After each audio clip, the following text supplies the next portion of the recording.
ফিতরা আদায়ের সঠিক নিয়ম জানতে চাই। প্রবাসীদের ফিতরা আদায়ের বিধান কি? আমরা কি দেশের হিসাব করে ফিতরা আদায় করবো নাকি যেখানে থাকি ওই জায়গার হিসাবে দেওয়া লাগবে? জাকাতের টাকা কাউকে না বলে দেওয়া জায়েজ হবে কিনা এবং ভাই বোনকে জাকাত দেওয়া যাবে কিনা? ফিতরা আদায়ের সঠিক সময় জানতে চাই। জাকাতের টাকা দিয়ে কি এতিমখানা এতিমদের ইফতার করানো যাবে? জাকাতের টাকা দিয়ে কোনো এতিম বিধবার ঘর করে দেওয়া যাবে কিনা? জুমার দিন মহিলারা কয়টা বাজে জোহরের নামাজ পড়তে পারবে? একজন নারী কতটুকু স্বর্ণ ব্যবহার করতে পারবেন আর কতটুকু হলে জাকাত দিতে হবে? ছোট বাচ্চা শুধুই বুকের দুধ খায়, রোজা রাখলে বাবুর আমাশয় হয়, করণীয় কি? রোজা রেখে মুখে গুল দিলে রোজা হবে কিনা? শ্বশুরের হাত পা টিপে দেওয়া পুত্রবধূর জন্য জায়েজ আছে কিনা? তারাবির 4 রাকাত পর পর প্রচলিত যে দোয়াটি পড়া হয় এ সম্পর্কে আপনি বলেছেন এটি হাদিসে নেই, অথচ একজন আলেম দাবি করেছেন এটি হাদিসে আছে। এ ব্যাপারে আপনি কি বলবেন? রোজা অবস্থায় কি রক্তদান করা যাবে? ছোট বাচ্চা থাকা 20 রাকাত তারাবি নামাজ পড়তে পারে, কষ্ট হয়, সেক্ষেত্রে নামাজ কমিয়ে পড়া যাবে কিনা? চলুন আমরা এবার আপনাদের প্রশ্নোত্তর আলোকিত ভবনে প্রবেশ করি। কাশফি ইসলাম লিখেছেন, আমার মেয়ের বয়স 11 বছর 4 মাস। আমার মেয়ের রোজা কি ফরজ হয়েছে? মেয়ের প্রতি মাসে পিরিয়ড হয়। জি বোন, অবশ্যই আপনার মেয়ের রোজা ফরজ হয়েছে, তাকে রোজা রাখতে হবে। শারমিন আক্তার আপনি লিখেছেন, রোজা রাখা অবস্থায় কি মুখে স্নো পাউডার ব্যবহার করা যাবে? যাবে, কোনো অসুবিধা নেই, কারণ রোজার কোনো ক্ষতি হবে না। তবে আপনার ঠোঁট হয়ে এটা যেন মুখে না যায় সেটা যেন আপনি চেষ্টা করবেন।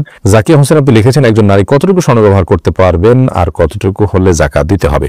দেখুন, ব্যবহারের স্বর্ণে জাকাত দিতে হবে, এটাই অধিকতর শক্তিশালী মত। যদি অনেক ওলামা ইকরাম বলেছেন ব্যবহারের স্বর্ণে জাকাত দিতে হবে না। অতএব আপনি কতটুকু স্বর্ণ ব্যবহার করছেন এটি ইস্যু নয়, আপনি যতটুকু স্বর্ণ ব্যবহার করছেন এটা নেশাবে পড়ছে কিনা, নেশাবে পড়লে আপনাকে জাকাত দিতে হবে, সেটা কম হোক আর বেশি হোক, যদি নেশাবে হয় আপনাকে জাকাত দিতে হবে। শিমু খান আপনি লিখেছেন, জাকাতের টাকা দিয়ে কি এতিমখানা এতিমদের ইফতার করানো যাবে? ইফতার করানো তখন জায়েজ হবে যখন ইফতার করার কোনো ব্যবস্থা গরিবের নাই, তখন আপনি জাকাতের টাকা দিয়ে সে অ্যারেঞ্জ করলেন। মূলত জাকাতের টাকা তাদেরকে দিয়ে দিবে, তাদের প্রয়োজন অনুযায়ী খরচ করবে। আপনি নিজে আইটেম ফিক্স করে দিবেন না যে জাকাতের টাকা দিয়ে তুমি এটাই করো। অনেকে হয়তো মনে করেন যে এটা আমি ইফতার করালাম, এটা একটা দৃশ্যমান কিছু হলো, তাহলে সেক্ষেত্রে তো এটি রিয়া হয়ে গেল, লৌকিকতা হলো, এটা তো গুনাহের কারণ হতে পারে। বড় আমাদের সাবধান থাকতে হবে। দাদি নানি আইডি থেকে আপনি লিখেছেন, জাকাতের টাকা দিয়ে কোনো এতিম বিধবার ঘর করে দেওয়া যাবে কিনা? জাকাতের টাকা দিয়ে ইয়তিম অথবা কোনো বিধবাকে আপনি ঘর করে দিতে পারেন যদি তারা জাকাতের হকদার হয়। এতিম হলেই যে জাকাতের হকদার হবে এমনটি কিন্তু আবশ্যক নয়, বিধবা হলেই যে জাকাতের হকদার হবে এমনটি কিন্তু আবশ্যক নয়। একজন ভদ্র মহিলা, তার স্বামী মারা গেছেন, তিনি বিধবা হয়েছেন, কিন্তু তার এত সম্পদ আছে যেটা দিয়ে চলতে পারে, তাহলে সেক্ষেত্রে তিনি জাকাতের হকদার নন। এতিমের ক্ষেত্রে একই কথা প্রযোজ্য। যাই হোক, তো এতিম বা বিধবা যে জাকাতের হকদার হয়, তাদের যে সম্পদ আছে বা উপার্জন হয় তা দিয়ে তাদের সংসার চলতে কষ্ট হয়, এরকম যদি হয় তাহলে সেক্ষেত্রে আপনি তাদেরকে জাকাতের টাকা দিতে পারেন। জাকাতের টাকা না দিয়ে তাদের ঘরের নিড থাকে, যে তাদের নিরাপদে থাকার মতো কোনো ঘর নেই, সে প্রয়োজন থাকে এবং টাকা দিলে তারা হয়তো নষ্ট করে ফেলবে, আপনি তত্ত্বাবধান করে তাদের হয়ে ঘর নির্মাণ করে দিলে জাকাতের টাকা দিয়ে এটা জায়েজ হবে। শিবলু আইডি থেকে আপনি লিখেছেন, রোজা রেখে মুখে গুল দিলে রোজা হবে কিনা? ভাই শিবলু, সাধারণত গুল খেয়ে থাকেন বা মুখে নিয়ে থাকেন, আমরা দেখি তারা মুখের এক পাশে দিয়ে দীর্ঘ সময়টাকে ফেলে রাখেন। তো মুখের এক পাশে গুল দিয়ে যদি ফেলে রাখেন, থুতুর সাথে সেই গুল আপনার পেটে যাবে, একটু হলেও যাবে, অল্প হলেও যাবে, সেই সম্ভাবনা খুবই স্বাভাবিক, যার কারণে এটি জায়েজ হবে না। রোজা রেখে এটি করলে রোজা ভঙ্গ হতে পারে, রোজা ভঙ্গ হবে। আপনি লিখেছেন, শ্বশুরের হাত পা টিপে দেওয়া পুত্রবধূর জন্য জায়েজ আছে কিনা? এটা করা উচিত নয়, কারণ হলো শ্বশুর তার হাত পা যদি পুত্রবধূ টিপেন তাহলে সেক্ষেত্রে মানে কল্পনার জেনার দুয়ার উন্মুক্ত অন্তত হতে পারে, কমপক্ষে এতটুকু হওয়ার সম্ভাবনা আছে, যার কারণে গুনাহের দ্বার পর্যন্ত বন্ধ করতে হয়, এটাকে সাদ্দু জারায়া বলা হয়। তো যার কারণে এটা জায়েজ নয়। পুত্রবধূ শ্বশুর অন্য সেবা করবেন, তবে হ্যাঁ, শ্বশুর অনেক বৃদ্ধ, এত বৃদ্ধ যে এ ধরনের কোনো আশঙ্কা নাই, তাহলে সেক্ষেত্রে এটি করা যেতে পারে যদি একান্ত নিরুপায় থাকে, অন্য কেউ না থাকেন এবং এটা যদি খুব বেশি জরুরি হয়, অর্থাৎ অনেকগুলো শর্তের উপর ভিত্তি করে। এরপর প্রশ্ন, ছোট বাচ্চা শুধুই বুকের দুধ খায়, রোজা রাখলে বাবুর আমাশয় হয়, করণীয় কি? একটু কষ্ট করবেন, প্রয়োজনে দিনের বেলা ঘুম পাড়িয়ে রাখবেন, আপনি নিজেও ঘুমাবেন, রাতের বেলা একটু জেগে থাকবেন, অর্থাৎ অভ্যাস একটু পাল্টাবেন, তাতে তো রাতেও তো আপনি দীর্ঘ সময় না খাওয়াই থাকেন, সেভাবে থাকবেন এবং একটু কষ্ট হলে ডাক্তার দেখান, বিকল্প বের করেন। অর্থাৎ রোজাটা ফরজ বিধান, এই ফরজ বিধান আবশ্যক হওয়ার কারণে রোজা রেখে অন্যান্যগুলোকে কিভাবে ওভারকাম করা যায় সেই চেষ্টাটা আমাদের থাকতে হবে। আয়েশা সিদ্দিকা, ছোট বাচ্চা থাকা 20 রাকাত তারাবি নামাজ পড়তে পারে, কষ্ট হয়, সেক্ষেত্রে নামাজ কমিয়ে পড়া যাবে কিনা? কখন আপনি অসুবিধা হলো কম পড়লেন, কোনো অসুবিধা নেই, নফল যেহেতু এটা আপনার অসুবিধার কারণে আপনি একটু কম পড়লেন বা ভেঙে পড়লেন, এই সুযোগগুলো কিন্তু আছে। হাবিবা আইরিন আপনি লিখেছেন, জুমার দিন মহিলারা কয়টা বাজে জোহরের নামাজ পড়তে পারবে? জোহরের ওয়াক্ত হওয়ার পরে পড়তে পারবে, মসজিদে জুমার নামাজের জামাত হওয়ার পরে পড়তে হবে এমনটি অনেকে মনে করেন, অথচ এমনটি কোনো আবশ্যক নয়। আপনি চাইলে জুমার নামাজের আগেও, অর্থাৎ ওয়াক্ত হয়ে গেছে জোহরের 12টা 1 মিনিটে, আজকে জোহর ওয়াক্ত হয়ে গেছে, এরপর থেকে আপনি বাসায় জোহর পড়তে পারেন। মাজিদুল ইসলাম আপনি লিখেছেন, প্রবাসীদের ফিতরা আদায়ের বিধান কি? আমরা কি দেশের হিসাব করে ফিতরা আদায় করবো নাকি যেখানে থাকি ওই জায়গার হিসাবে দেওয়া লাগবে? আপনি যেখানে থাকেন সেখান থেকে হিসাব করে আপনি ফিতরা দিবেন। ফিতরা কি আলাদা করে রেখে ঈদের পর আদায় করা যাবে? না, ঈদের পর আদায় করলে ফিতরা আদায় হবে না, বরং ফিতরা আদায় করতে হবে ঈদের সালাতের আগে। নবী করিম সাল্লাল্লাহু আলাইহি ওয়াসাল্লাম বলেছেন, মানাদ্দাহা ক্বাবলা সালাহ, যে ব্যক্তি ঈদের আগে ফিতরা আদায় করবে ফাহিয়া মাকবুলা, তাহলে সেটা ফিতরা হিসেবে কবুল হবে। ওয়া মানাদ্দাহা বাদা সালাহ, যে ব্যক্তি ঈদের পরে আদায় করবে ফাহিয়া সাদাকাতুন মিনাস সাদাকাত, 10টা সাদকা এটা সাধারণ দান হবে, ফিতরার যে দায়িত্ব সেই দায়িত্বের ফলেই কিন্তু আদায় হবে না।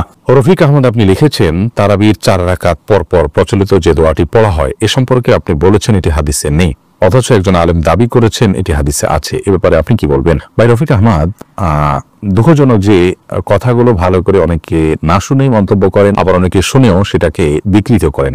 আমরা বলেছি তারাবির নামাজে 4 রাকাত পরপর যে দোয়া আমাদের দেশে পড়া হয়ে থাকে সুবহানাল মুলক ওয়াল মালাকুতে শেষ পর্যন্ত, এই দোয়া 4 রাকাত পর, তারাবির পরে 4 রাকাত পরপর এই দোয়া পড়ার কথা হাদিসে নেই। আবারও বলছি, তারাবির 4 রাকাত পরপর এই দোয়া পড়ার কথা কোনো হাদিসে নেই, কোনো জাল হাদিসেও নেই। আবারও বলছি, তারাবির নামাজের 4 রাকাত পরপর এই দোয়া পড়ার কথা কোনো হাদিসে নেই। এই দোয়ার বিভিন্নভাবে এসেছে রুকুর তাসবিহ হিসাবে, সুবহানাল মালাকুতি ওয়াল জাবারুতি।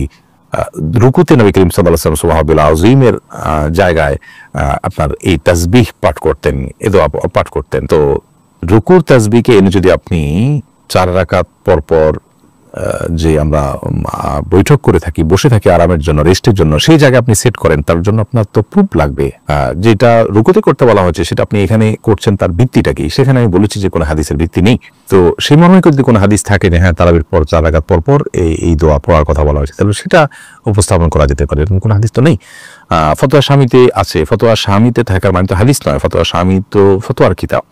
ফতোয়ার কিতাবে যদি কোনো কথা থাকে, কোনো আমলকে সুন্নাহ বলা হয় কথার কথা, কিন্তু হাদিসে তার কোনো প্রুফ না থাকে, তাহলে এটাকে আমরা সুন্নাহ বলতে পারি না। তো আমি যেটা বলেছি এটা পরিষ্কার যে 4 রাকাত পরপর, তারাবির 4 রাকাত পরপর এই দোয়া পড়ার কথা কোনো হাদিসে নেই।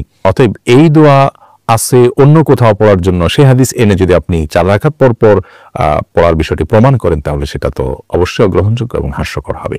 আশা করি বিষয়টি পরিষ্কার হয়েছে। করিম আপনি লিখেছেন, ফিতরা আদায়ের সঠিক নিয়ম জানতে চাই, সঠিক সময় জানতে চাই। ফিতরা আদায়ের সঠিক সময় হলো চাঁদ উঠেছে শাওয়াল মাসের, অর্থাৎ ঈদের চাঁদ উঠেছে তখন থেকে নিয়ে ঈদের নামাজের আগ পর্যন্ত, এই টাইমটার মধ্যে, রাতের মধ্যে, সকালের আগে আগে আপনি গরিবের কাছে পৌঁছাবেন। এটা হলো ফিতরা আদায়ের মূল টাইম। এই সময়ের মধ্যে এত অল্প সময়, শর্ট টাইমে ফিতরা আদায় করা যদি কঠিন হয় মনে হয়, তাহলে 2-1 দিন আগেও ফিতরা আদায় করাকে জায়েজ বলেছেন ফুকাহায়ে কেরাম। তবে কোন অবস্থাতেই ঈদের নামাজের পরে আদায় করলে সেটি জায়েজ হবে না, যেহেতু হাদিসে সুস্পষ্টভাবে ব্যাপারে বক্তব্য রয়েছেন। নবী সাল্লাল্লাহু আলাইহি ওয়াসাল্লাম বলেছেন, ফামান আদ্দাহা ক্বাবলাল সালাহ, যে ব্যক্তি ঈদের নামাজের আগে ফিতরা আদায় করলো, ফাহিয়া মাকবুলাহ, তাহলে সেটি ফিতরা হিসেবে আল্লাহর কাছে গ্রহণযোগ্য হবে ইনশাআল্লাহ।